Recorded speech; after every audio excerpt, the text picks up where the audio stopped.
చాలామంది డబ్బున్న వాళ్ళు డబ్బు లేని వాళ్ళతో లేదా మిడిల్ క్లాస్ వాళ్ళతో నా దగ్గర డబ్బులు ఉన్నాయి, నువ్వెంత నా ముందు, నేను ఏదంటే అది తెచ్చుకోగలను, చెయ్యగలను అనే అహంకారంతో మాట్లాడుతూ ఉంటారండి.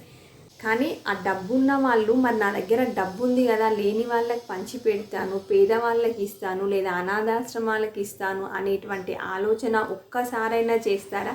కానీ అదే మిడిల్ క్లాస్ వాళ్ళు, బీద వాళ్ళు కంపల్సరీగా తనకు వచ్చేటువంటి దాంట్లో కనీసం 5 to 10% అయినా సరే వాళ్ళ కోసం కేటాయిస్తారండి. మీరు ఎక్కడ చూసినా ఇది నిజం, జరుగుతున్నటువంటి జీవిత సత్యం.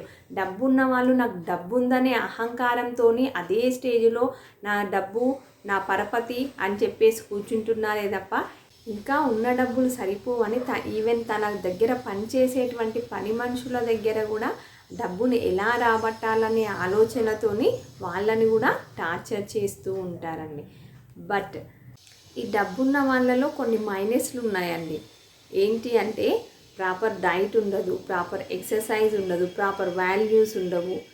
అవన్నీ కూడా ఎవరి దగ్గర దొరుకుతాయి? మిడిల్ క్లాస్ వాళ్ళలో, బీద వాళ్ళలో దొరుకుతాయి కదా.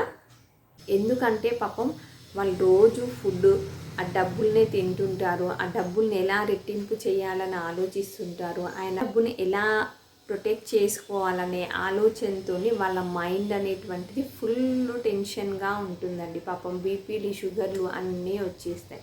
ఏం చేద్దాం పాపం, ఏం చెయ్యలేం కదా.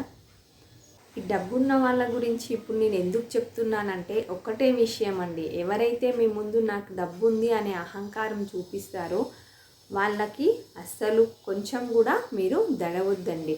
సో ఏ విషయంలో వాళ్ళు మీకు డబ్బు ఉందనే అహంకారాన్ని చూపించారో ఆ విషయంలో కంపల్సరీగా మీరు వాళ్ళని క్వశ్చన్ చేసి తీరాలి.